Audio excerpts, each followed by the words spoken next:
The investigation into the terror attacks in Brussels tonight taking a chilling nuclear twist, while the community of Molenbeek, which many call a jihadi enclave, feels misunderstood.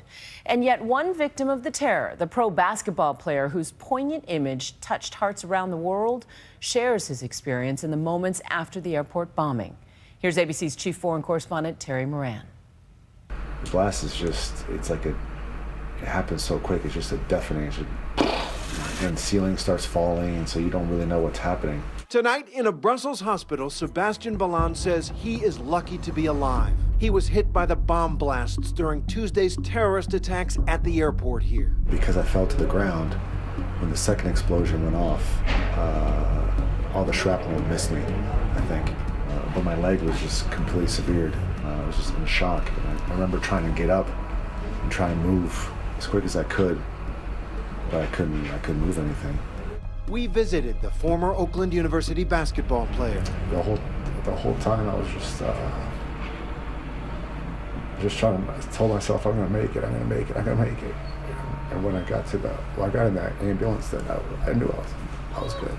But until then, I got no idea. Brussels is wounded too, and the city is now trying to recover as well following the attacks at the Brussels airport and at the Molenbeek train station that killed at least 31 people and left at least 300 injured. Day and night here now, the raids, the searches, the deployments continue. We were there on the streets as the police activity intensified tonight. The police have been on the scene here now for several hours. They've cordoned off the street and they took one suspect out of a house down there. This is the kind of raid that's been going on in these neighborhoods for months. It's impossible to say right now whether this represents a major break in the case of the attacks here in Brussels or whether this is just more of counterterrorism whack-a-mole. Police tonight are still actively searching for two suspects, the man seen here in this photo, and another suspect seen on CCTV footage inside the Malbec subway station with bomber Khalid al-Bakraoui. Security sources now reveal brothers Khalid and Ibrahim al-Bakraoui had been spying on a top Belgian nuclear scientist using a hidden camera to film him. 10 hours of video has been discovered.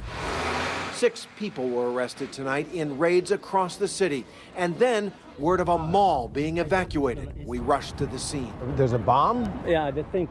It's a suspicious package left behind in the parking lot. They are taking no chances. That's a robot back there. The police have set up a perimeter around this mall, cleared it out. The city is on edge, and that robot is going in now to check it out. A controlled explosion, no bomb.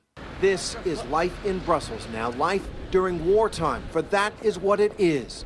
And this is a main battleground. Molenbeek, the gritty neighborhood, mostly Muslim, which has spawned so much terror, linked to attacks in Spain in 2004, Paris in January 2015, and last November, and now Brussels itself. But know this, almost everyone we meet here wants nothing to do with terror, and they hate the reputation they now have around the world. This neighborhood, the main Muslim neighborhood in Brussels, has been the focus of relentless law enforcement activity since the Paris attacks last November. Raid after raid after raid. And after the attacks here this week, that has just intensified. Hassan Rahali is a community leader here, a city council member and local businessman. We wanted to know what's gone wrong in Molenbeek and in Belgium. I grew up here. I'm the third generation. My children are the third generation. This is our country. This is our home. But what about Molenbeek? Honeycombed with hideouts, it seems. Just last week, suspected Paris attacker Salah Abdeslam was captured a few yards away from where we sit. Would ordinary people in this neighborhood take him in and hide him?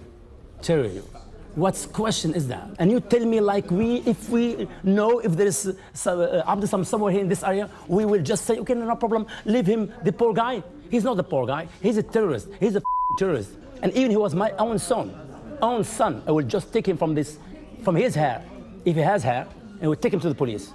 Hassan is a devout Muslim and a Belgian patriot, but he says there is no trust between the communities here, and that must change. It's never too late. It's why I'm very optimistic. I'm very optimistic, to be honest with you. It's time to live together. Terrorism has many causes, but the havoc and wreckage it wreaks comes one victim, one family at a time. In the hospital tonight, David Muir asks Sebastian Balan about his struggle with the trauma and the long road ahead. In the moment, you're thinking about your wife and your kids? Yeah. Sorry about that. I just didn't want my girls to grow up without a dad, you know. It's funny how many things you think of, you know. Like I started playing tennis with my oldest one, my 7-year-old. She's a hell of a tennis player. And your leg is going to be okay, do you think? Yeah, I think you know, I'm not going to be playing tennis tomorrow, you know, but She'll have to wait for the she'll coaching. have to wait. Balan hopes to be reunited with his family soon. So many remain missing. And in this 21st century war of terror, there is no end in sight. For Nightline, I'm Terry Moran in Brussels. Our thanks to the ABC team in Brussels for our ongoing coverage.